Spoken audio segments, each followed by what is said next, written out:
दक्ष police news, पहिले खाकी मग बाकी।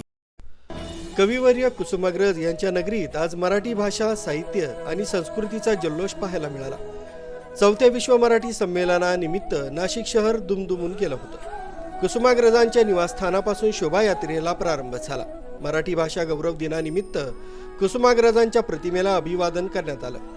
महापौर हिमगौरी आडके आहेर, उपमहापौर विलास शिंदे, मराठी भाषा विभागाचे सचिव डॉक्टर किरण कुलकर्णी यांच्यासह मान्यवरांच्या हस्ते ग्रंथ आणि पालखीचं पूजन करण्यात आलं।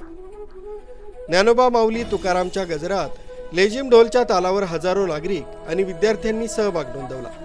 भव्य विठ्ठल मूर्ती, बोहाडा पथकातील विविध रूप आणि हिंदवी स्वराज्याचे संस्थापक छत्रपती शिवाजी महाराज यांचा मुकुट आकर्षणाचा केंद्रबिंदू ठरला।